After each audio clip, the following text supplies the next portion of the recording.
और अब master stroke में बात गांधी बनाम सावरकर की।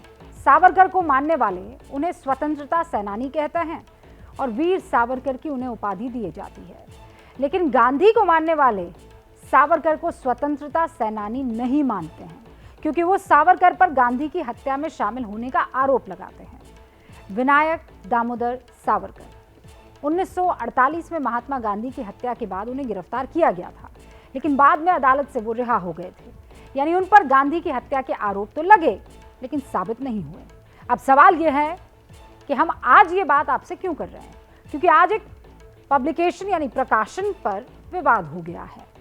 महात्मा गांधी की स्मृति में स्थापित किए गए राष्ट्रीय स्मारक और संग्रहालय में अपनी मासिक पत्रिका अंतिम जन का विशेष संस्करण प्रकाशित किया है।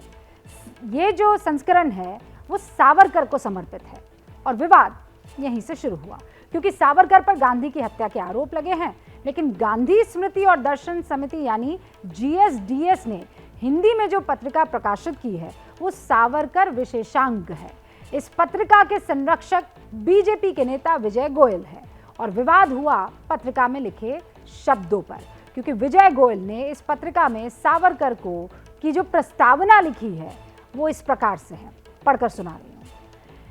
ये देखकर दुख होता है कि जिन लोगों ने एक दिन जेल नहीं काटी, यातनाएं नहीं सही, देश समाज के लिए कुछ कार्य नहीं किया, वो सावरकर जैसे देशभक्त बलिदानी की आलोचना करते हैं, जबकि सावरकर का इतिहास में स्थान व स्वतंत्रता आंदोलन में उनका सम्मान महात्मा गांधी से कम नहीं है।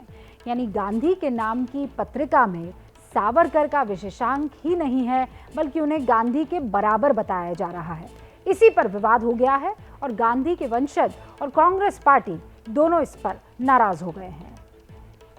ये जो हम देख रहे हैं आज GSDS के प्रकाशन में सावरकर के बारे में का महिमा मंडन, वो इसीलिए हो रहा है कि अब की सरकार जो है वो ये करवाना चाहती है और सरकार का नियंत्रण है उस संस्था के ऊपर। ताज्जुब की बात यह है कि जो आदमी बापू की खून की साजिश में शामिल था, एक्यूज था, और जो सिर्फ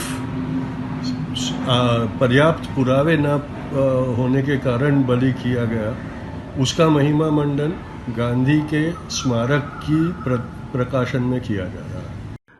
नरेंद्र मोदी जी हों, अमित शाह जी हों या पूरी की पूरी भारतीय जनता पार्टी हो, उन्हें गुजरात की शरण में जाना चाहिए और महात्मा गांधी को पढ़ना चाहिए, उनका अध्ययन करना चाहिए, सरदार पटेल का अध्ययन करना चाहिए। कुछ तथ्य उन्हें मिलेंगे। सावरकर का फेक अध्ययन करके अपने आप को ज्ञानी मान लें और नए तथ्य इस देश के सामने परोसें, तो वो तो फिर इन्हीं का मजाक उड़ेगा। अब कल को कोई कह दे कि सावरकर ने आजादी दिलवाई थी देश को, तो अच्छा चुटकुला भी नहीं होगा, उस श्रेणी में भी नहीं आएगा।